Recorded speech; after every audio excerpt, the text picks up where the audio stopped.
euh, l'atelier IA, c'est une initiative qui date, qui est pas très vieille, hein, qui date du début de l'année 2025 et qui est liée à deux raisons. D'ailleurs, je suis un utilisateur de l'IA générative depuis le début, en fait. Quand j'ai dit depuis le début, depuis novembre 2022, en tout cas, j'ai pris la version payante de ChatGPT tout de suite. Je l'ai utilisé dans beaucoup de choses. J'imagine, on aura peut-être l'occasion de faire un tour de table après, parce que j'imagine que vous aurez certainement des questions par rapport à vos usages. Mais je me suis rendu compte dans cet usage que les gens étaient à la fois, on va dire, fascinés, mais que surtout avec le rythme des innovations dont on va parler les trois derniers mois, je pense qu'il y a beaucoup de gens qui passent à côté d'un certain nombre de choses parce qu'ils veulent aller trop vite et ils vont tout de suite au résultat avant de commencer par le début. Et je me suis rendu compte de ça, en fait, quand j'ai replacé beaucoup de temps en fin d'année dernière, en fin 2024, et je me suis dit, en fait, bah, ça serait une bonne idée d'essayer de partager euh, les bases de l'IA générative, les fondements, parce que je pense que c'est la clé de toute compréhension. Et ça, c'est lié à la fois bah, à qui je suis, alors, vous me connaissez, mais en fait, je suis à la fois un praticien, un entrepreneur, mais également, j'aime bien réfléchir. Et puis, officiellement, aujourd'hui, je suis enseignant-chercheur à l'université et j'enseigne pas l'IA, j'enseigne la gestion d'entreprise, le marketing, la stratégie, les stats. Mais bien évidemment, depuis l'IA, je mets beaucoup d'IA dans tout ce que je fais pour animer les cours et puis pour former les gens. Mais c'est de ça dont on va parler. Et ce dont on va parler de façon plus spécifique, je l'ai dit tout à l'heure, c'est quelque chose qui me semble vraiment important, c'est que en fait, je pense pas qu'il y ait de bonnes pratiques s'il n'y a pas de bonne théorie. Et c'est pas parce que je suis prof et que je suis enseignant-chercheur que je dis ça, mais c'est une réalité, et en particulier lorsque les choses vont très très vite. Si on n'est pas capable de remonter à la base, eh ben, en fait, on va avoir du mal sur tout le reste. Donc du coup, par rapport à ça, ce qu'on va faire dans un premier temps, c'est poser la théorie. On va le faire dans un cadre qui est très spécifique. Ce que je souhaite qu'on comprenne, c'est, ou en tout cas qu'on passe en revue, je serais curieux d'avoir votre retour. Moi, je suis l'avantage d'être vieux. Et quand je dis vieux, c'est un vrai avantage parce que j'ai connu au moins trois révolutions technologiques, la révolution du PC, la révolution d'Internet et maintenant la révolution de l'IA générative. Et pourquoi je dis ça, c'est que pour l'avoir vécu dans ses débuts aux États-Unis, parce que j'étais entrepreneur du web il y a très longtemps aux US, fin des années 90, je trouve que l'IA générative en particulier va bien plus vite qu'Internet. Et c'est en train de véritablement transformer notre quotidien, les métiers de façon générale. Demain, il y a un atelier sur l'IA et l'impact sur le market research. Et je trouve, en particulier dans ce métier-là, mais dans la chaîne marketing de façon générale, ça va beaucoup plus vite que l'impact d'Internet il y a 30 ans. Et donc, ça semble magique, mais ça ne l'est pas du tout. Et en fait, je me rends compte qu'il y a vraiment un coup d'entrée important si on veut accélérer ensuite. Et ce coup d'entrée, bah justement, à mon sens, il est lié à bien comprendre comment ça marche, pour véritablement essayer d'encadrer en fait comment les innovations, on en parla tout à l'heure, s'inscrivent dans cette logique et où est-ce qu'on va chercher les bonnes choses pour pouvoir évoluer au quotidien. L'idée, c'est d'avoir une meilleure façon d'appréhender l'IA au quotidien, dans sa vie perso, dans son travail. C'est véritablement ça l'objectif. Pourquoi? Parce que je dis souvent qu'en fait, si on parle d'IA et de boulot, moi, j'ai fait un article il y a quelques temps, qui est déjà dépassé, qui a 7 8 mois, et je disais en fait, qui est publié dans une revue qui s'appelle The Conversation, je disais que en fait, il faut vraiment profiter de l'IA pour le moment parce qu'on est toujours en ligne de miel. Et, euh, et en fait, on a l'impression que tout est facile, tout est magique, et ça va véritablement nous faire gagner du temps, et que c'est tout bénef pour nous. Mais alors, en fait, ça, c'est vrai et faux. Pourquoi? Parce que c'est à la fois vrai parce que j'imagine que vous avez tous un usage de l'IA générative au quotidien, mais la réalité, c'est qu'elle devient tellement puissante elle, elle ne permet pas simplement de nous aider, mais elle va, dans certains corps de métier, on en reparlera tout à l'heure, elle permet de remplacer des jobs, remplacer des fonctions, et en particulier, en fait, c'est moins les cols bleus qui sont impactés que les cols blancs. Et on le voit bien, je reviendrai à tout ça tout à l'heure, qu'il y a déjà des métiers comme tous les métiers qui sont liés à la traduction, bien sûr, à l'automatisation, mais même au marketing qui commencent à être menacés. Et donc l'idée, il y a une étude de Stanford qui est sortie récemment, qui date de la fin du mois d'août, qui met en avant, par exemple, que ils ont fait un truc très sérieux. Ils ont analysé des données de paix d'un logiciel de paix qui s'appelle ADP, donc avec des millions de fiches de paix aux US. Et en fait, bah, les cols blancs sont impactés, et en particulier les jeunes diplômés. Et il y a un métier qui est vraiment impacté, c'est les devs qui sont juniors. Mais la réalité, c'est qu'aujourd'hui, en fait, sur cette étude, en tout cas, il y a pas de point d'inflexion, entre guillemets, de point de baisse de la productivité ou en tout cas de l'employabilité des seniors. Or, moi, je pense que si on s'y met pas intelligemment, ben, en fait, forcément, si on gagne du temps, de l'argent pour automatiser un certain nombre de tâches, forcément, il y a des fonctions qui sautent. Je pense à McKinsey, qui est en train de totalement redéployer son business model, qui a développé, je vous invite, il y a un très très bon article du New York Times qui est sorti fin août, et qui fait le point justement sur la remise à plat de McKinsey, mais de l'ensemble du métier du conseil, qui doit, ce que faisait un junior avant, ben, les agents peuvent le faire aujourd'hui. Et moi, le premier, hein, j'utilise beaucoup ce genre de choses. On aura l'occasion d'en parler après. Ça permet de gagner un temps fou, mais ça sous-entend aussi que si on est plus senior, bah, ce qu'il faut garder en tête, garder cet aspect seniorité, cet aspect expérience et métier, que l'IA ne va pas remplacer. Et ça, je pense que c'est vraiment important de l'avoir en tête. On peut l'entraîner, on peut l'optimiser, mais à la fin, c'est toujours l'homme qui doit décider. On va revenir à ça un peu plus tard.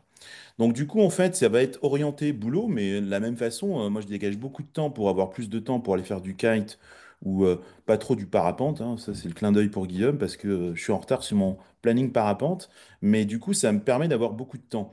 Mais pour autant, le temps dégagé n'est pas lié au fait qu'on appuie sur un bouton. Alors, l'IA générative, c'est nouveau, mais en fait, c'est pas tout à fait nouveau. L'IA, moi, je me souviens, j'ai étudié l'informatique, j'ai fait 2 ans d'informatique il y a très longtemps. En 1985, je me souviens, on avait eu un cours sur une introduction à l'intelligence artificielle. Et déjà à l'époque, on travaillait sur des systèmes capables de reproduire la pensée humaine pour essayer de structurer, de penser, d'automatiser.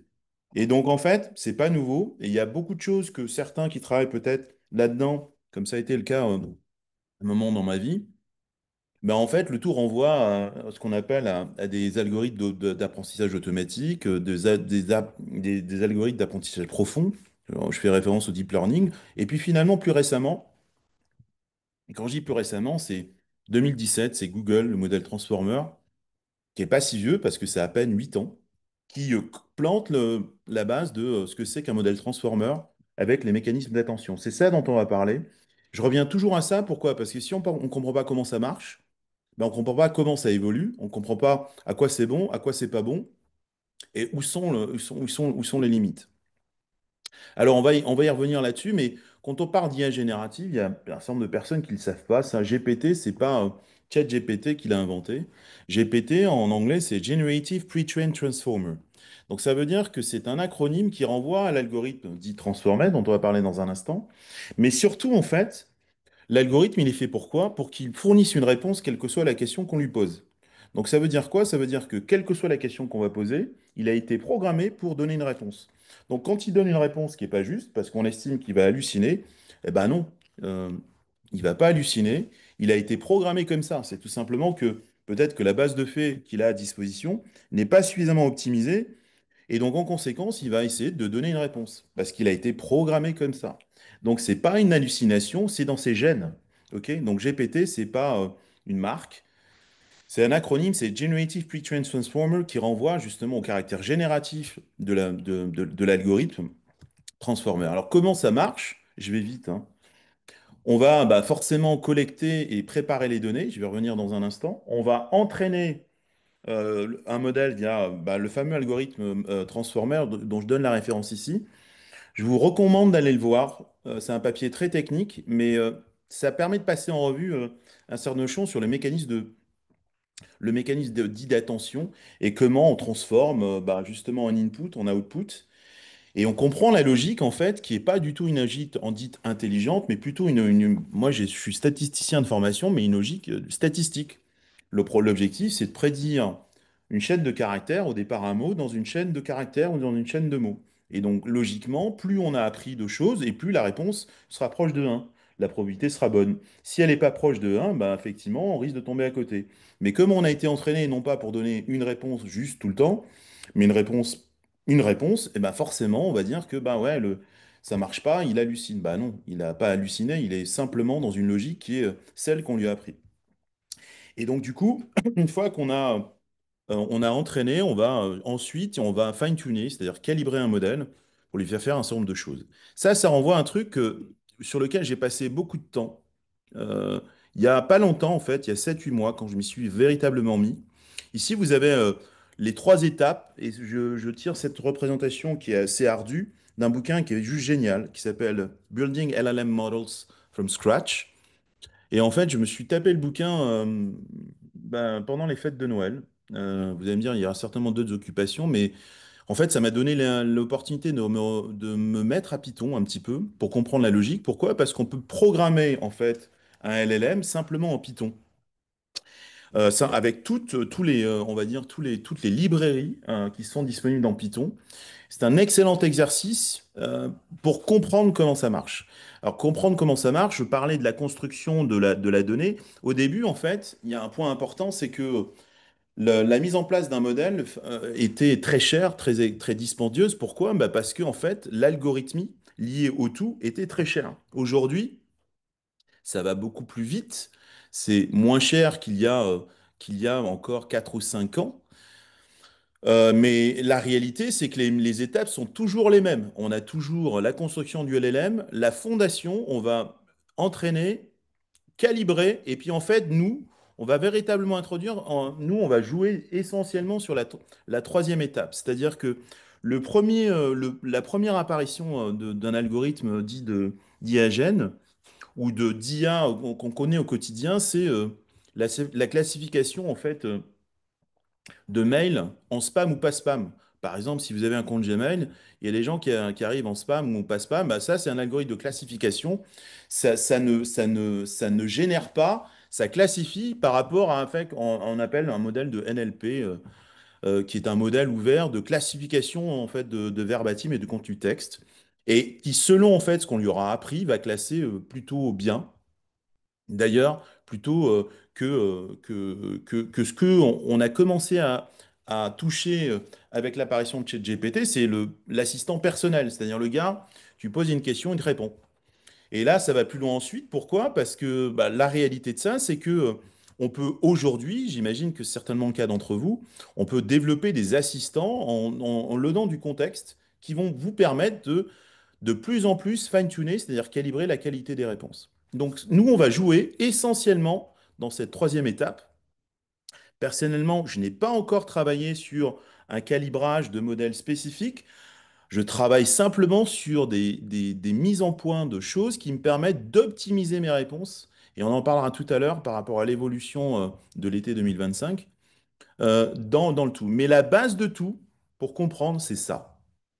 Et pourquoi je m'accroche à ça personnellement et pourquoi je vous invite à faire de même, c'est parce que quand on comprend la base, on a plus de compréhension de ce qui va bien marcher, ce qui va mal marcher, mais on va être capable d'avoir un filtre qui va nous permettre de comprendre bah, ce machin-là, par exemple, GPT-5, ou là, ils ont sorti, les Suisses ont sorti, euh, et là, c'est vraiment la grosse annonce, ils ont sorti, il y a 2 jours, une grosse annonce en disant c'est le premier véritablement de modèle open source qui a été entraîné sur beaucoup de langues, parce que la réalité, c'est que GPT, il est entraîné sur des modèles de type anglophone. Donc, ça, on va y revenir à l'instant. Bah, forcément, il aura appris des choses qui fonctionnent dans son univers et pas forcément sur des langues asiatiques, par exemple, etc., etc. Mais typiquement, j'ai regardé ce matin le modèle et je suis revenu à ça pour mieux comprendre bah, ce qu'il apportait en plus et en quoi c'était innovant. Et c'est innovant. On en parlera peut-être tout à l'heure. Alors, du coup, en fait, si on a compris ça, bah justement, j'en parlais à l'instant avec les Suisses, bah, la réalité, c'est que si vous voulez un truc qui marche pour vous, bah, logiquement, mais vous n'allez pas en avoir les moyens, c'est de développer un truc qui fonctionne dans votre langue, dans votre culture, et avec vos données. Mais la réalité, c'est que, bah, en fait, vous allez pas développer un LLM vous-même. On va hériter de modèles, je pense à GPT, à Claude, à Mistral et autres, qui vont nous permettre justement d'avoir une base d'apprentissage sur lequel on va à la fois pouvoir poser des questions par rapport à cette base d'apprentissage, mais peut-être potentiellement utiliser ce modèle-là, mettre un filtre qui va être par exemple la mise à disposition de documents sur lesquels on veut qu'il travaille, qu'il analyse, ou simplement données qu'on va lui demander justement d'analyser pour nous. Et c'est là qu'on va rentrer peut-être un moment dans la discussion. On va mettre en place un RAG qu'on peut rapprocher de justement peut-être des assistants GPT que vous avez peut-être développés par exemple sur ChatGPT par exemple. Mais tout ça renvoie à quoi? Au fait que bah, tous les modèles sont biaisés et ils sont biaisés par rapport à la nature des données qui les ont aidés à s'entraîner. Deuxième point important, c'est quand on développe un modèle, même si vous n'allez pas développer de modèle, je pense dans la plupart des cas, il faut sans arrêt développer, contrôler. Il y a beaucoup d'innovations, en particulier les premiers qui ont commencé à faire ça, c'est DeepSeek, qui est sorti il y a maintenant, il y a presque 10 mois, avec un modèle qu'on appelle Mixture of Experts, où en fait, ce sont des sous-modèles qui sont lancés indépendamment sur des sous-tâches qui correspondent à la requête qui a été posée. Et ça permet de faire quoi? D'optimiser le temps de process, tout en étant capable ensuite de pouvoir optimiser la qualité de la réponse dans l'output. Et finalement, en fait, j'ai insisté là-dessus, et on ne reviendra jamais, on reviendra jamais suffisamment là-dessus. Il faut éduquer les utilisateurs pour garder un esprit critique par rapport à la réalité des réponses. Quand on parle d'hallucination, non, c'est pas une hallucination, c'est qu'elle a été formée comme ça. Et donc, du coup, bah, c'est le modèle qui est comme ça. Donc, ça veut dire que si le modèle, il a pas tourné sur tes données, il n'est pas contraint, il n'est pas restreint, et il n'est pas contextualisé à ton cadre, eh ben, il va te donner forcément des réponses qui bug. C'est évident. Pourquoi? Parce que euh, remettez-vous, moi ça m'a permis de mieux comprendre comment le cerveau fonctionne, le nôtre, et ça m'a permis aussi de comprendre qu'on avait la chance d'avoir un cerveau. D'ailleurs, c'est l'une des raisons pour lesquelles je passe beaucoup de temps sur l'IA générative, parce que faire tourner sa tête, c'est vraiment important. Et justement, bah, quand on passe du temps sur les modèles, on se rend compte, bah, effectivement, le cerveau humain, il est hyper puissant parce qu'il a cette capacité à pouvoir contextualiser, recontextualiser, raisonner, prendre du recul, chose qu'une IA n'est pas capable de faire, sauf si on fait appel à des contextes qui vont être spécifiques, si on lui charge des contextes spécifiques, des modèles qui vont lui permettre de raisonner ou au contraire d'être plus grand, ou au contraire, bah, de lui permettre d'être plus créatif quand on va fixer ce qu'on appelle le niveau de température de la réponse. On reviendra à ça après si vous avez des questions et si ça vous intéresse, mais ce n'est pas le propos ici, c'est simplement des choses qui sont logiques quand encore une fois, on a compris le modèle. Alors une fois que vous avez compris ça, bah ouais, il est logique qu'on comprenne que bah non, ça semble magique, mais ça ne l'est pas. Et je pense que l'une des raisons pour laquelle les gens se plantent, c'est parce que il y a beaucoup d'utilisateurs qui pensent que c'est magique, et c'est vrai que dans l'appréhension, tu lui poses une question, il te répond. Bah ouais, c'est top. Et si tu veux, par exemple, mon fils a un souci en ce moment de santé, bah, la première des choses que j'ai faites, c'est que je suis allé voir dans quelle mesure, quel était le niveau de gravité par rapport au diagnostic que le médecin lui a fourni et l'a donné. Bah, ça tombe bien parce que c'était, on va dire, c'est bénin. Donc j'ai pu avoir une réponse, mais encore une fois, cette réponse, elle a été capable de m'être donnée. Pourquoi? Parce qu'il a des données là-dessus. Mais encore une fois, je ne vais pas prendre pour argent comptant ce qu'il me dit. Pourquoi? Parce que bah, peut-être qu'il va me donner une réponse parce qu'il doit m'en donner une. Donc du coup, en fait, ça renvoie à quoi? Ça renvoie au fait que quelle que soit la nature de l'algorithme que vous utilisez, s'il n'y a pas de données qui sont correctes, s'il n'y a pas de process qui permettent aux données de communiquer correctement, vous pouvez avoir le meilleur algorithme. Et c'est pour ça que j'oppose ici les fameux algorithmes de machine learning on va dire, aux aspects plus agentiques de l'intelligence artificielle dont on parlera un peu plus tard. En fait, la réalité, c'est que plutôt, excusez-moi l'expression, d'avoir une grosse merde en sortie au début, eh ben, vous aurez bah, plusieurs petites merdes qui seront à la sortie. Et d'ailleurs, ça semble assez marrant parce que ça devient plus compliqué ensuite de s'y retrouver. Pourquoi? Parce que celle-là, on la voit bien et celle-ci, on la voit beaucoup moins bien à la fin. Donc, du coup, en fait, ça renvoie encore une fois à la base, quelle que soit la qualité du modèle que vous avez, le modèle ne vaut rien. Absolument rien si vous n'avez pas les bonnes données en entrée. Et c'est là que les gens se plantent totalement dans ce qu'ils font. Parce qu'ils estiment que j'ai posé la question, ma question est suffisamment bien posée, j'ai donné suffisamment de contexte, et j'attends une réponse qui soit optimale. Bah non, c'est pas forcément le cas. Pourquoi? Parce qu'il faut lui faire comprendre, elle n'a pas la totalité du contexte. Donc plus je vais lui donner un contexte pertinent, Et donc, ça renvoie à la logique, par exemple, de construction du prompt et de fichiers que je vais pouvoir mettre à disposition, meilleure sera la qualité de la réponse. Ça semble assez évident, mais c'est pour ça que les Américains en particulier ont une expression qui est excellente, c'est garbage in, garbage out. Bah oui, la qualité de ce que tu mets, ce que tu mets dans ton moteur, va simplement optimiser le rendement de ton moteur à la sortie. Donc ça parle pour les données. Donc du coup, très simplement, si tu mets des données de haute qualité qui ont bien été annotées, équilibrées, diverses, bah, tu vas avoir des sorties cohérentes et qui pourront être relativement intéressantes et créatives. Si tu surreprésentes une culture ou un groupe, bah, typiquement, j'en parlais tout à l'heure, les modèles sont souvent des données, des modèles dits américains. Je pense à GPT, Anthropic, entraînés sur des données anglo-saxonnes. On va avoir plutôt des sorties de type biaisé ou stéréotypé. Si on apprend à une IA que les noirs, c'est pas gentil, bah forcément, elle vous dira que bah, une personne de couleur ne sera pas une personne fréquentable. Et on le revoit effectivement dans ce que j'appelle ici les données toxiques, qui va produire un risque de contenu inapproprié. Encore une fois, il ne faudra pas blâmer votre machine, il faudra blâmer simplement la réalité du modèle. Mais c'est comme ça qu'il fonctionne. Donc j'ai suffisamment insisté. Donc ça sous-entend quoi en fait? Ça sous-entend que si je veux optimiser la qualité de mon output, il faut un entraînement adéquat. Et l'entraînement adéquat, vous n'allez pas toucher au modèle, vous n'allez pas développer un LLM from scratch. Par contre, ce à quoi vous pouvez toucher, c'est la mémoire, le contexte. Et ça, c'est capital et hyper important. Tout ce qu'on voit aujourd'hui dans les développements, quand on parle de l'ère agentique, quand on fait un agent IA, il y a trois piliers. Il y a un modèle, certes.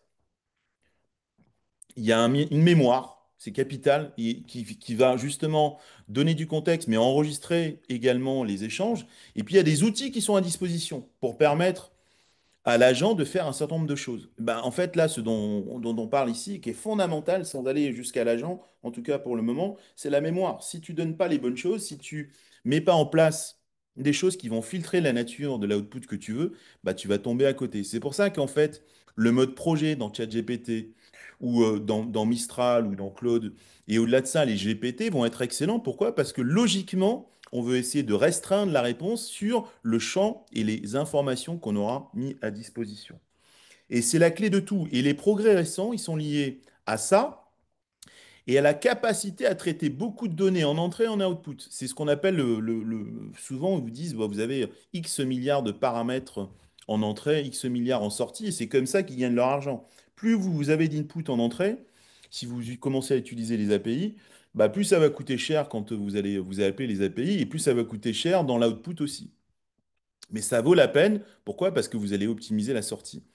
On dit souvent que le prompting est mort. Mais non, je ne suis pas d'accord. Le prompting n'est pas mort du tout. Il va être d'autant plus important et intéressant que si vous avez tout ce que j'ai dit précédemment et des prompts clairs, quelle que soit la façon dont vous allez prompter, contexte, action, format, exemple, par exemple, bah, ça va encore plus optimiser le tout. Et il y a des gens qui, moi, je prompte de façon itérative. Je n'écris plus, je parle, mais à chacun sa façon de prompter. L'essentiel est justement d'aller puiser dans cette logique-là pour essayer d'optimiser la réponse en output. Donc, du coup, en fait, si j'en reviens à ça, nous, personnellement en tout cas, moi qui ai d'énormes futurs producteurs de LLM, on va beaucoup travailler sur la troisième étape, c'est-à-dire qu'on va essayer d'optimiser ce qu'on met en entrée. On va pas travailler sur un modèle en particulier. On va peut-être potentiellement en fait calibrer un modèle au sens du fine-tuning ici en étant capable bah, de réapprendre des choses à un modèle qui est en open source, par exemple, pour pouvoir optimiser la réponse et le faire nôtre, lui apprendre ce qu'on veut faire. Et après, nous, la plupart du temps, on va soit utiliser ça pour automatiser des choses, c'est l'exemple de la classification, ou au contraire, travailler sur quelque chose qui est à la fois automatisable, mais sur lequel on veut avoir une certaine, on va dire, capacité à avoir de l'input plus ou moins créatif. Mais encore une fois, souvenez-vous, hein, plus on veut qu'il soit créatif, plus il a de chances de vous sortir des bêtises. OK? Ça, j'ai déjà vu. OK. Alors, IA ou pas IA? Alors tout le monde pourrait dire que bah ouais, ça semble assez évident que il faut aller vers l'IA. Bah, c'est pas forcément le cas tout le temps. Pourquoi? Parce que en fait, j'ai perdu C'est pas forcément toujours le cas. Et je vous conseille effectivement de raisonner comme ça, dans la mesure où en fait, vous voyez mes slides ou pas? Est-ce que vous voyez mes Ouais, slides? ouais, on voit tes slides. Merci. Euh, la première des choses qui est importante, c'est est-ce que mes données sont clean? Euh, Est-ce que et l'IA, si mes données sont clean, va être excellente dans sa capacité à m'aider pour faciliter mon quotidien sur l'ensemble de mes tâches routinières et répétitives. On va donner des exemples dans un instant. À partir du moment où, en fait, dans votre routine et dans vos process, qu'ils soient travail ou perso, bah, il y a de l'humain, bah, l'IA va être beaucoup moins douée. Pour faire écho à ce que je viens de dire tout à l'heure. Pourquoi? Parce qu'on a besoin de contraindre et de restreindre ses choix. La réalité des agents, c'est qu'on nous dit que les agents, ça va vous permettre de faire plein de choses. Ouais, peut-être. Mais la réalité, c'est que si dans un premier temps, vous pouvez mettre en place des systèmes qui sont dits déterministes, c'est-à-dire déterministes et que vous avez une fin connue en fonction d'un certain nombre de conditions, plutôt que des systèmes dits probabilistes, et au sens, on va dire, je vais essayer de donner un output qui peut varier selon ce qui se passe dans le contexte, et ben là, le rôle, il va être beaucoup moins efficace que dans un rôle où en fait l'IA va simplement reprendre un jeu de données, elle va exactement appliquer des choses, et vous allez avoir un output qui est pertinent. Et puis finalement, il y a aussi un troisième point, c'est personnellement, moi, j'ai pas d'enjeu, je travaille pas sur la bombe atomique, je travaille pas sur des choses qui sont secret défense.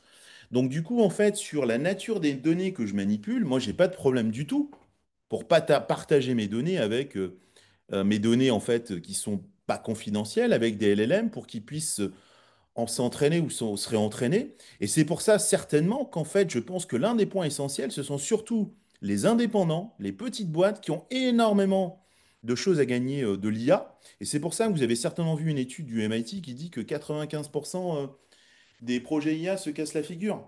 Bah, il y a certainement du vrai et du faux, mais je pense que c'est peut-être beaucoup plus le cas dans les grosses boîtes où on a des enjeux de confidentialité, on a des enjeux de responsabilité et d'éthique, où on a surtout des enjeux de cloisonnement des données et des flux de données entre services et entre personnes qui bossent ensemble. Si on n'est pas capable d'avoir un process, qu'on n'est pas capable de mapper un process qui va nous permettre de repérer quels sont les jeux de données qui passent d'une étape à une autre, bah, la réalité, c'est que l'usage de l'IA pour vous permettre de mieux travailler sera relativement, à mon avis, restreint. Et c'est certainement bien ce qui est en train de se passer. C'est pour ça que l'IA pose un problème beaucoup plus fondamental qui est lié à est-ce que tu es organisé ou pas, ou est-ce que bah, tu fais les choses un peu comme tu as l'habitude de les faire. Et il n'y a rien de mal à ça. Si ça fonctionne comme ça, c'est très bien.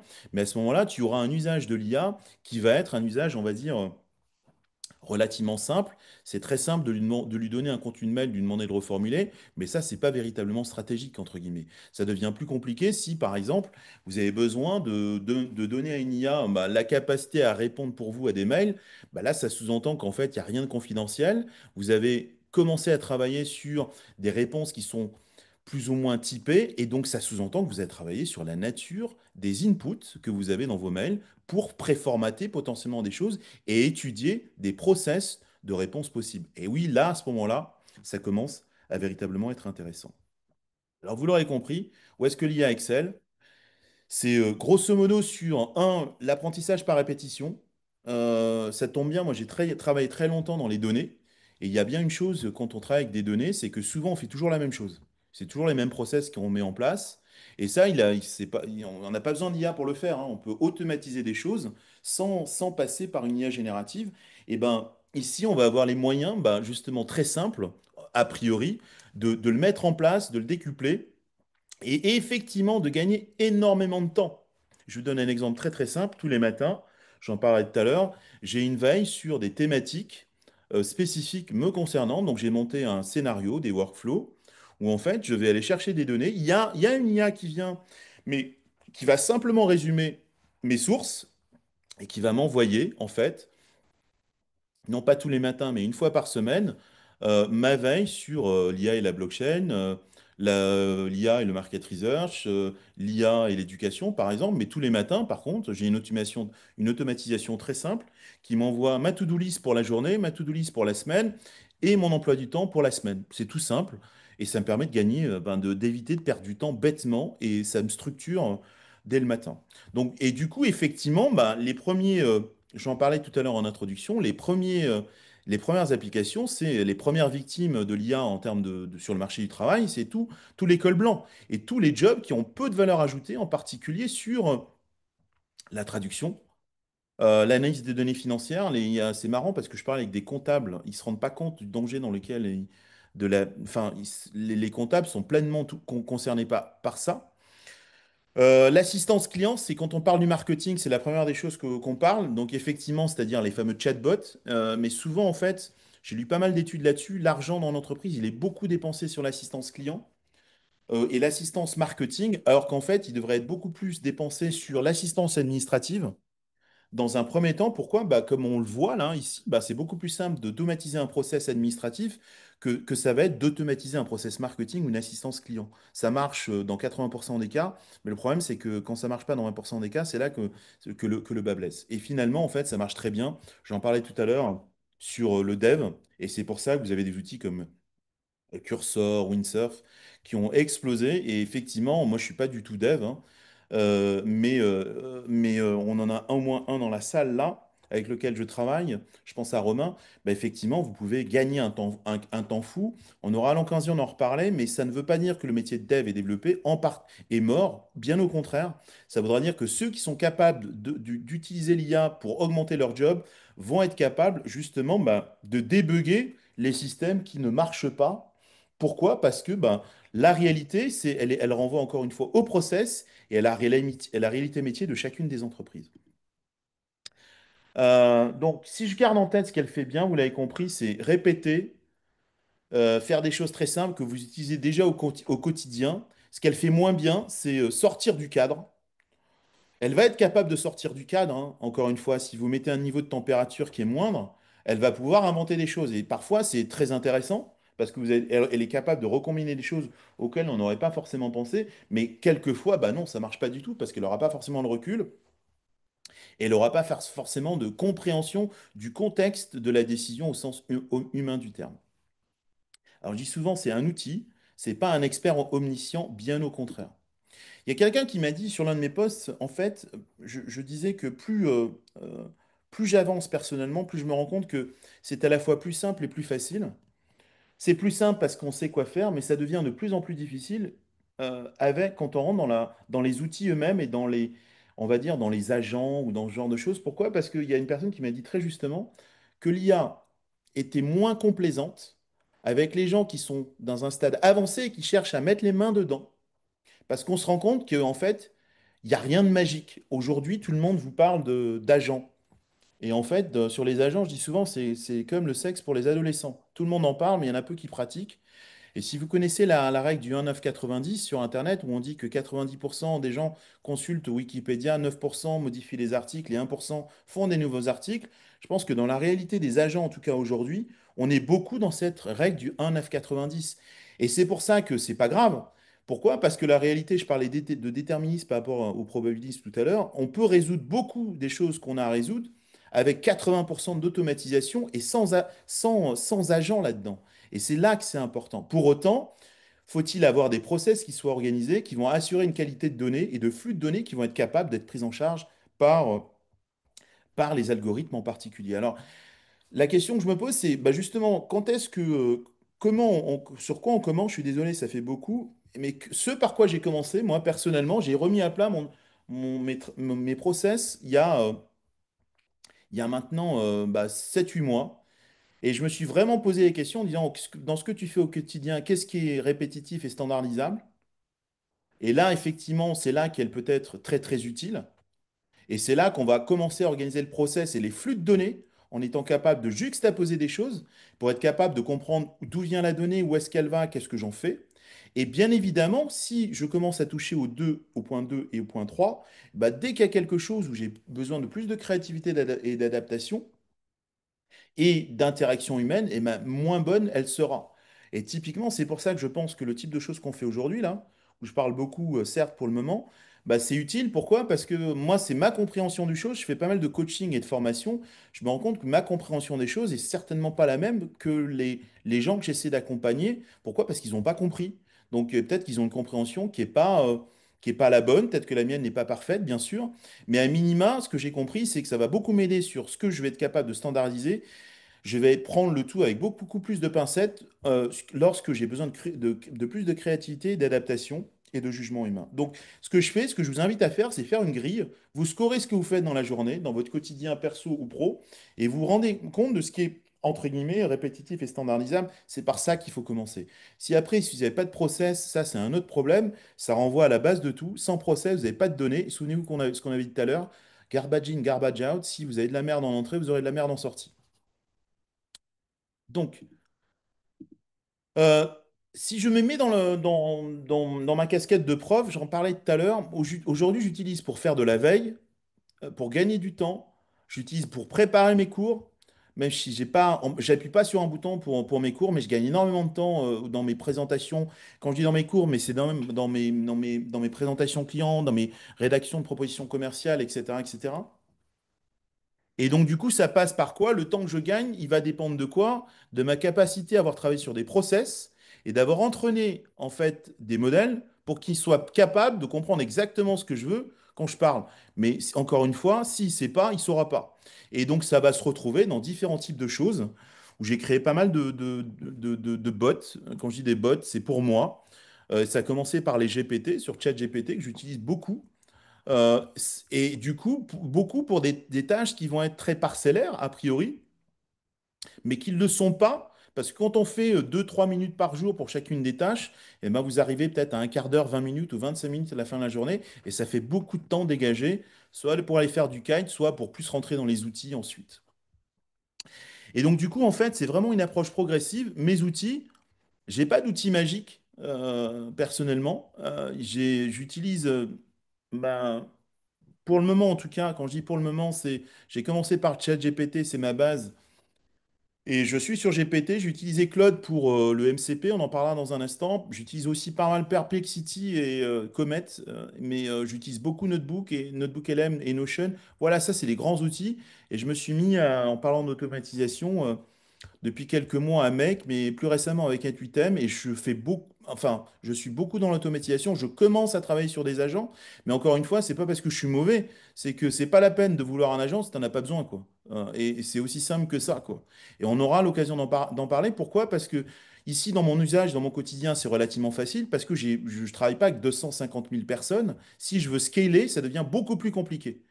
Et donc, c'est pour ça que si on veut scaler, il vaut mieux automatiser qu'avoir de l'agentique quelque part qui, de toute façon, peut-être plutôt tôt que tard, vont bugger. Je vais assez vite. Les choses en cours, je fais du suivi automatique d'encadrement, de suivi de dossiers et d'étudiants, mais la même chose est faite sur les clients, sur un certain nombre de tâches qui sont, qui sont très spécifiques et qui me permettent de gagner du temps. Et je fais ça avec pas d'agent, mais avec des workflows sur lesquels je peux mettre de l'IA, simplement pour personnaliser une réponse, par exemple. Mais encore une fois, bah, il faut travailler dessus et ça ne marche pas tout le temps. Après, bah, effectivement, là, je vais m'y remettre. Je suis beaucoup plus dans le texte que dans l'image et dans le son, mais je vais m'y remettre en particulier avec tous les progrès de la vidéo et du son sur les derniers mois. Et puis, comme je le disais tout à l'heure, je travaille avec Romain qui est dans la salle sur les premiers agents et pour déléguer un certain nombre de tâches qui sont pas, on va dire, très grandes, mais qui sont, par exemple, je travaille sur une présentation. J'ai travaillé mon contenu avec des process que j'ai mis en place. Je vais déléguer, par exemple, le premier jet de la présentation à un agent. Et ça, c'est possible. Et quand je dis le premier jet de la présentation, c'est le PowerPoint. Et après, je récupérais le PowerPoint pour le retravailler à ma sauce. Mais bien évidemment, c'est pas parfait. Ça me permet simplement de gagner pas mal de temps après. C'est en cours, c'est pas parfait et ça arrivera ensuite. Je prends beaucoup... Les news de l'été 2005, si j'avais les résumés, simplement je regarde ma montre, il y a eu beaucoup de choses. Il y en a toutes les semaines qui sortent. Mais en fait, si j'avais à résumer les choses, moi, je dirais que elles permettent simplement de répondre à des choses qui sont liées au modèle de transformer dont on parlait tout à l'heure. Le modèle, il n'est que meilleur si on a une fenêtre de contexte qui est plus grande. C'est-à-dire, c'est pour ça qu'en input, on a des fenêtres de contexte qui sont énormes maintenant, mais dont on n'a pas forcément toujours besoin. Le contexte, c'est clé. Comment, quand on va être capable d'entraîner un modèle ou de raffiner ou de calibrer un modèle, mais ça va être aussi dans le cadre de la mise en place de contextes très, très spécifiques et de mémoire que l'agent va être capable, que l'IA va être capable de garder. Pourquoi? Quand il va vous répondre à côté, c'est que tout simplement, il aura oublié ce qu'il a dit. Donc les modèles progressent pour garder les choses en mémoire. Et pour ceux qui utilisent ChatGPT depuis le début, vous pouvez vous rendre compte très facilement que, en fait, ça a beaucoup progressé sur les 2 dernières années. Ils ont mis en place le mode projet, ils ont mis en place le mode GPT, par exemple. Mais sans contexte, l'IA est bête. Et donc, les progrès sont liés à l'augmentation de la taille du contexte, on va dire, les meilleurs, on va dire, prises en charge des algorithmes. Là, je donne l'exemple de Mixture of Experts, c'est-à-dire c'est des petits agents qui vont travailler parallèlement pour augmenter à la fois l'efficience et l'efficacité des réponses. On a de plus en plus en fait d'IA qui sont démocratisées et pour une IA, on va dire, plus souveraine, plus partageuse et qui va peut-être donner les moyens de développer des IA plus spécifiques à chacun par rapport à ces données d'entraînement. On parlait du modèle suisse, mais il y a DeepSeek, il y a Mistral aussi. Mais le modèle suisse est intéressant, il date de 2 jours, il est totalement open. Il a été entraîné sur un corpus beaucoup plus important et ça vaudra la peine d'aller voir comment ça marche. Je parlais de son d'image, bah forcément, la multimodalité a explosé ces derniers temps. Ça devient totalement dingue. Je pense à l'innovation de Google, Banana, je ne sais trop quoi, par exemple. Avant, on n'avait pas de raisonnement avancé. Ça commençait avec O3. Ici, maintenant, O5, il va automatiquement détecter quel modèle vous pouvez faire. Moi, personnellement, je continue à toujours utiliser des modèles de raisonnement. Et de plus en plus, on n'en a pas parlé, des petits modèles, ce qu'on appelle des small language models, plutôt que des grands modèles. Pourquoi? Parce qu'un grand modèle, il a pour lui les défauts de ses avantages. Il va mettre plus de temps, il va consommer plus de tokens, et peut-être qu'il va vouloir faire trop de choses. Et il va prendre des libertés que vous n'avez pas besoin qu'il prenne. En particulier lorsque vous développez des agents qui sont très spécifiques. Il y a un excellent papier d'NVIDIA qui vient de sortir qui dit, comme on a mis en place, moi je fais de la recherche par ailleurs, un papier qui montre que c'est le cumul de la somme des petits modèles qui sont certainement le futur de l'ère agentique. Le MCP, effectivement, c'est la grande innovation qui a été sortie par Anthropic. C'est intéressant, mais c'est pas encore parfait. Pour autant, lorsque les deux outils que vous connectez, en l'occurrence, par exemple, je sais pas, N8N et Claude, vous les connectez, ça va vous permettre de gagner du temps, mais ça va pas faire la totalité du job pour vous. Pourquoi? Parce que, bah, encore une fois, même si, par exemple, j'utilise beaucoup dans Notion aussi, ça va vous permettre de gagner du temps, mais encore faut-il que les connexions par rapport au flux de données soient optimales. Et c'est pas encore totalement le cas. Pour autant, c'est juste magique par rapport à il y a 2 ans ou 2 ans et demi. Voilà. Donc, si j'avais à conclure, nous, on va pas forcément calibrer un modèle et développer nos propres modèles, on va surtout travailler sur la fin de la chaîne. Et il y a beaucoup de choses à faire. Et je dirais souvent, en fait, que si on veut avancer, je pense qu'il faut vraiment commencer petit, rester assez humble dans la démarche. Et même si on reste humble dans la démarche, ça ne vous prive pas de soigner vos données et d'organiser vos process. Vous n'aboutirez à rien si vous n'êtes pas capable de travailler sur vos process, sur vos données, la qualité de vos données. Pourquoi? Parce que souvenez-vous de garbage in, garbage out. C'est pas parce que vous dites, bah ouais, l'agent il va tout faire pour moi, je vais appuyer sur un bouton. Bah non, ça n'existe pas. Il faut pas croire on va réussir à permettre de mieux travailler si vous travaillez mal aujourd'hui. Et donc ça passe par quoi? Par l'organisation. Et puis après, bah, bien évidemment, même si c'est difficile, il faut essayer de rester informé, comprendre les risques qui sont liés justement aux données, à la responsabilité des modèles et autres. Mais je trouve que c'est spécialement passionnant et c'est bah, justement l'objectif des ateliers qui sont avant tout une initiative citoyenne dans la démarche et qui m'ont permis personnellement, même si je me considère assez loin encore dans la démarche, d'arriver à un niveau où j'ai beaucoup progressé en l'espace d'à peine un an, même pas. mais tout simplement parce que ben, j'ai pas appuyé sur un bouton, j'ai beaucoup travaillé, et puis après, je le mets à ma sauce en travaillant sur mes process et mes workflows. Voilà. Pour la petite histoire, on a un atelier avec Romain qui est dans l'assistance la semaine prochaine sur les agents IA et on repartira de la base, certainement sur la base d'un certain nombre de choses que je viens de dire, et on touchera à Mec et à une huitaine. Je ne sais pas s'il y a des enseignants, des gens qui sont formateurs, c'est bah, comment je fais pour enseigner avec l'IA, préparer pendant le cours et après le cours. Et puis je vous invite, j'ai fait ça vite fait sur Notion, vous avez un QR code si vous voulez vous inscrire et accéder au replay, c'est disponible ici. Voilà. Je suis tout ouïe à vos questions, j'étais un peu plus bavard que prévu, je m'en excuse et je suis tout ouïe à vos questions si vous en avez. Merci de votre attention.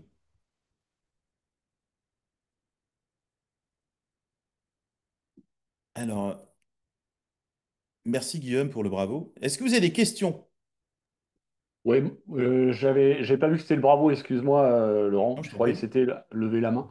Alors, je suis avec deux de mes collègues qui se sont inscrits aussi à cet atelier. Merci déjà, parce que Oui. c'était passionnant comme toujours et tu parlais de nos conversations quand on était à l'atterrissage de parapente. C'était il y a quelques mois où je me Ouais. souviens, on regardait, enfin, tu me montrais comment analyser la météo déjà avec ChatGPT, mais c'était il y a pas mal de temps. Ouais. Moi, j'avais en fait une question à te poser parce qu'il est vrai qu'il y a beaucoup d'IA. Tu parlais de l'IA suisse qui a sorti il y a 48 heures. Il y a beaucoup d'IA, il y a beaucoup d'outils. La question que je me pose, c'est à force de se dire, bah, ChatGPT, c'est super, mais il y a Notebook LM qui est mieux. Il y a Nano Banana pour faire les images qui est mieux, mais OpenAI va peut-être trouver quelque chose. Ça, c'est mon collègue Jean-Mathieu qui m'en a parlé pas plus tard qu'hier. Est-ce qu'il n'y a pas des dangers à se noyer ou alors peut-être une idée à se faire en disant, je vais rester sur un outil et je vais arrêter d'aller voir ailleurs? Ah, c'est une très bonne question. Il y a en fait un point, il y a deux choses dont on souffre. Donc, je suis le premier à en souffrir, hein. Il faut éviter de s'exposer à toutes les nouveautés, je trouve. Euh, et pourquoi? Parce que tôt ou tard, vous allez souffrir du syndrome de l'imposteur. C'est-à-dire que vous allez toujours, en particulier sur LinkedIn, où il y a toujours des gens qui sont mieux que vous. Et en plus, je pense qu'il y a une surenchère. Je parlais des agents tout à l'heure. Euh, les agents, bah, en fait, tout le monde en parle, mais c'est comme le sexe, hein. Ceux qui en parlent le plus, c'est ceux qui en font le moins. C'est toujours comme ça dans la vie, mais dans les agents et sur le reste, c'est pareil. Donc ça sous-entend quoi? C'est qu'il y a une diversité d'utilisateurs dans les usages. Et même si l'IA générative, c'est certainement, je pense qu'on est à 50 à 60% d'adoption à l'espace de 3 ans.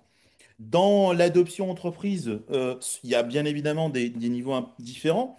Mais chacun doit aller à son rythme et vous ne pouvez pas multiplier l'usage des outils parce que c'est pas encore une fois les outils qui doivent driver ce que vous allez faire, c'est vos usages qui doivent driver le choix des outils. Mhm. Et c'est vraiment différent. C'est trivial et fondamental. Mais avant de construire la Tour Eiffel, eh ben, ils ne sont pas à dire putain, si ce serait bien. Ben non, ils ont commencé par faire le plan et puis après, donc, ce dont tu me parles, c'est le choix des outils. Bah, le charpentier, il sait quoi, quel outil prendre pour ce qu'il a à faire. Bah, là, c'est Mhm. pareil. Donc là, quand je disais tout à l'heure, là aujourd'hui, ma base, c'est ChatGPT, c'est GPT pour moi, à la fois en direct, en conversationnel, mais en utilisant l'API sur des trucs très spécifiques. Mais j'utilise les API de modèles ouverts comme DeepSeek ou comme, il y en a un qui est très très bon, c'est Qwen, sur des petits modèles. C'est Alibaba, si je me souviens bien. J'utilisais Mistral au départ, bah, j'ai mis de côté Mistral parce que moi, Mistral, ça me convient absolument pas. J'ai pas de, comme je disais tout à l'heure, je sais pas que je trouve que Mistral, c'est pas bien. Ils sont moins avancés, ils vont moins vite. J'ai pas de contraintes qui sont liées au RGPD ou etc., etc. Donc, je travaille pas sur la bombe atomique, ce que je disais tout à l'heure, mais à chacun à trouver son usage. Après, j'utilise Perplexity de plus en plus parce que je trouve que Perplexity, bah, c'est hyper puissant dans la recherche. Ça a toujours été le cas. Et là, je suis passé à la version pro et c'est vraiment super. Et je trouve qu'il va hyper vite. Mhm. Alors peut-être il y en a certains qui utilisent Comet sur Perplexity, c'est-à-dire le browser de Perplexity. Si ça vous intéresse, je peux vous inviter. Je crois qu'ils le rendent release pour ceux qui veulent utiliser savoir ce que c'est qu'un un navigateur intelligent. C'est juste génial. Voilà, donc et après, ce que j'ai évoqué tout à l'heure, je suis pas dans les outils, moi, je suis pas, j'utilise pas Lindy, j'utilise beaucoup plus de choses fondamentales qui vont me permettre de construire mes workflows ou mes usages. Et ma grande base, celui que j'utilise le plus, c'est pas un outil d'IA, c'est un outil de gestion et d'organisation de projets et de temps, c'est Notion. Ouais, Ouais, parce que si la base, c'est les process, moi, j'ai décidé d'utiliser Notion. C'est peut-être pas le meilleur. Je travaille pas pour Notion, mais Notion, c'est quand même super puissant, quoi. C'est hyper puissant. Et là, ils sont, même si ça amène un certain nombre d'instabilités dans ce qu'ils font. Il y a des fois, tout ne marche pas, mais en l'espace de 6 mois, ils ont mis de l'IA partout. C'est juste, ouais, c'est vrai. c'est dingo, Mm, quoi. C'est mm, totalement dingo, quoi. Voilà, donc après, j'ai pas de. C'est pour ça, quand je vois passer des trucs, machin, bidule, on n'a pas le temps, quoi. mm, Faut arrêter de tomber dans le. Chacun à son rythme, quoi. Et justement, il faut éviter de s'exposer, je trouve. Et vraiment. Et du coup, en fait, personnellement, ce que je fais, c'était ça aussi l'idée des ateliers, hein, c'est-à-dire, c'est d'avoir de confronter les points de vue. Parce que ce dont je me suis rendu compte, c'est que quand on a un usage qui est le nôtre et qu'on ne parle pas aux autres, eh ben, on ne sait pas où est-ce qu'on en est dans son usage et dans ce qu'on fait, est-ce que c'est bien, est-ce que c'est pas bien.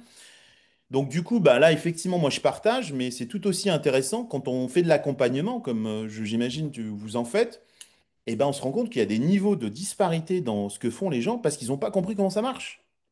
Et du coup, ils pensent appuyer sur un bouton et bah non, le bouton il va pas marcher si on n'a pas appris au bouton que si il fallait connecter le fil jaune, le fil rouge avec le fil vert. C'est voilà, point. mm. Et donc du coup, il y a encore beaucoup de travail, même si les choses progressent énormément au niveau techno. Donc ma reco, c'est travailler sur ce qui vous est utile, comme je le disais tout à l'heure, utiliser les outils que vous souhaitez. Il y a des gens, moi j'ai un copain qui utilise beaucoup Genstar, par exemple. Bah, Genstar, c'est sorti il y a 8 10 mois, mais on n'en parle pas autant qu'au départ. Il y a des gens qui utilisent Manus. Moi, j'en ai pas l'usage. Parce que je suis pas. Voilà, j'ai pas envie de multiplier. Pourquoi? Parce qu'après, il y a un impact budgétaire aussi, hein. C'est à force de cumuler les tout, bah, ça coûte de l'argent. Tout à Est-ce que fait. j'ai répondu Ah, à ta merci. question? Ouais, je te remercie. C'est le partage et l'échange pour s'inspirer de ce qui marche bien et je te rejoins tout à fait. Merci. Après, je t'en prie. D'autres questions, d'autres interrogations, ou c'est pas des questions, mais des commentaires. Vous avez le droit de ne pas être d'accord avec moi,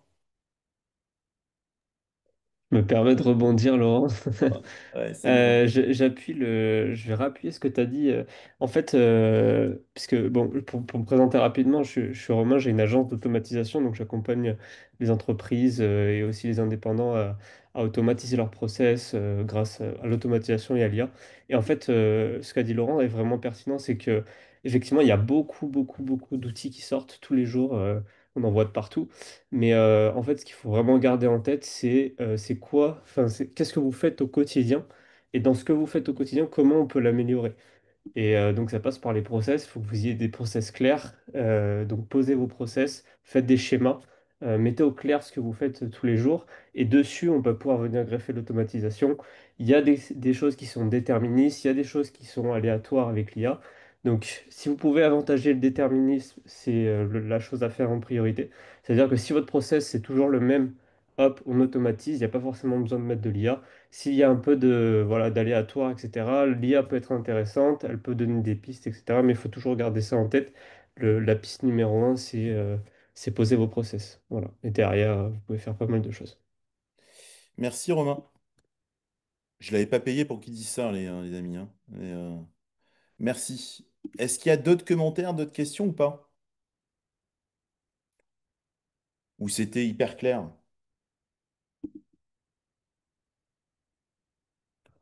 Bon. Eh ben, pas d'autres questions, pas d'autres commentaires. Merci Marinette. Donc aujourd'hui, c'était la base. Euh, Si je reviens à ce que je disais au tout départ, la base, c'est ce qui me permet personnellement de continuer à avancer. Et justement, par rapport à ta question, Guillaume, de faire fi des choses qui se passent à l'extérieur. C'est-à-dire que typiquement, il y a beaucoup de choses qui sortent.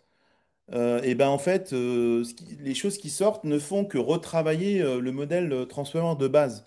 Soit parce que ça va être plus efficient, plus efficace, soit parce que le nombre de tokens en entrée ou en sortie va augmenter, soit parce qu'on va avoir plus de contexte et plus de mémoire. Voilà, et après, je pense que si on est capable de revenir à la base, je pense que ça permet de contextualiser les choses. Et ce que je fais souvent, en fait, c'est que quand il y a une innovation qui sort, je lui pose la question à Perplexity en quoi qu'est-ce que ça apporte par rapport au modèle Transformer? Qu'est-ce que ça amène? Pourquoi c'est bien? Pourquoi c'est moins bien? Etc., etc. Alors après, il ne faudra pas prendre pour argent comptant tout ce qu'il vous dit, mais ça permet aussi de l'utiliser comme partenaire de savoir. Mais je suppose que c'est également le cas pour vous, hein. Je n'ai jamais autant appris de choses depuis que j'ai rencontré ChatGPT. Jamais. Euh, et donc, voilà.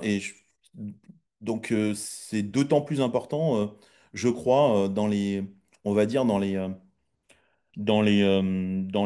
semaines et les mois à venir, de garder cette feuille de route, je crois, parce que sinon, on va avoir du mal à s'en sortir. Mais c'est pas la peine de travailler avec une IA si vous n'avez pas de process, si vous n'avez pas de données clean et si vous n'êtes pas organisé. Ça ne sert à rien. Si vous restez sur la version gratuite, vous faites des reformulations de mails, faire ce genre de choses, mais ça, c'est pas optimal, quoi. C'est faire joujou, quoi. Parce que si le propos, c'est d'optimiser votre temps, quel que soit ce que vous voulez en faire, ben justement, ça vaut la peine de prendre le temps de faire, de commencer à automatiser, commencer à avoir des process un peu plus clean. Voilà, hier, typiquement, je vous donne un exemple, hein, j'avais une journée noire, c'est le cas de le dire, j'ai perdu un ami très proche et on a passé la journée à se recueillir. J'ai rien fait. Et ben, j'ai des process où j'ai appuyé sur des boutons dans Notion qui étaient reliés à des workflows. Bah oui, ça m'a permis de faire le minimum de choses que j'avais à faire hier euh, et et qui était nécessaire pour moi dans la journée, parce que je devais, bref, mes postes, mes ceci, j'avais préparé des choses, j'ai appuyé, hop, c'était parti, c'était fait. Voilà, mais pour arriver à ça, bah, il faut passer du temps pour mettre à plat le process, travailler et, euh, et y arriver. Voilà. Merci pour les condoléances et surtout merci pour votre présence. Le point aussi, c'est que même si je cherchais pas à avoir beaucoup de gens, c'était un test pour moi. Ça faisait partie du mail standard du mail automatique en disant aux gens qui s'inscrivent, bah ouais, il y a un atelier, je ferai pas de relance. Je sais pas, j'ai dû envoyer, je sais pas, j'ai eu peut-être sur le temps 200 mails. Je crois que ça veut dire que la conversion par rapport à aujourd'hui, elle est de 5%. Donc ça veut dire encore une fois que si vous n'êtes pas capable de répéter et ça c'est plus l'aspect marketing du terme, hein, si on met pas les choses dans la figure des gens, ils vous oublient très rapidement. Mais ça, c'est pas très grave. On aura l'occasion d'en reparler. C'est pour ça aussi que ça devient de plus en plus difficile de faire sa place d'un point de vue market et marché, je crois, c'est hyper compliqué, quoi. Je vois qu'il y a des gens qui hochent la tête. Malheureusement, on lutte tous pour le même niveau d'attention. Et l'attention des gens, c'est véritablement ce qu'il y a de plus cher. C'est pour ça que la première des choses que je fais, je recommence les cours à la fac la semaine prochaine. Je suis censé faire un cours sur la com, la marque. Je vais leur parler de ce que c'est qu'une marque forte. Et c'est pour ça qu'une marque forte coûte autant d'argent. C'est parce que justement, logiquement, si elle est forte, c'est que elle a moins besoin de communiquer, encore que il y a plein de choses qui montrent qu'elle a de plus en plus besoin de communiquer. Mais ce sera plus facile pour elle de rappeler la présence à l'esprit aux gens. Voilà, j'en ai fini. Bah voilà, je crois qu'on avait commencé à 32 tout à l'heure. Je vous remercie, c'était sympa. Au plaisir de vous réaccueillir. Demain, on a un atelier IA et Market Research. Alors, c'est plus pour il y aura beaucoup de monde. C'est plus un atelier sur plus un retour d'expérience. Je parlais à un gars ce matin qui me disait, ouais, le Rex, ce que tu fais, c'est vachement bien. Alors, je sais pas, je croyais que Rex, c'était un chien. Bah non, j'ai appris ce matin un nouvel acronyme. Bah, tu vois, je suis pas branché du tout. Que le Rex, c'était retour d'expérience. Donc, ce sera un atelier métier. On devait monter un atelier IARH, t'attends toujours, Guillaume, mais on pourra le monter quand tu veux, hein? Mais il faut que ça prenne le temps parce que j'ai pas beaucoup le temps non plus. Mais et le prochain atelier, c'est également la semaine prochaine, le 11 septembre à 17h45, avec mon ami Romain, qui est ici présent pour parler de workflow et d'agents. Je sais qu'il y en a un certain nombre d'entre vous qui seront là. Je vous en remercie par avance. N'hésitez pas et puis à bientôt. OK? Merci. Bon Merci, après-midi. Bonne Prenez soin de vous journée. surtout. Merci à Bonne vous. à journée. bientôt. À bientôt. Au revoir.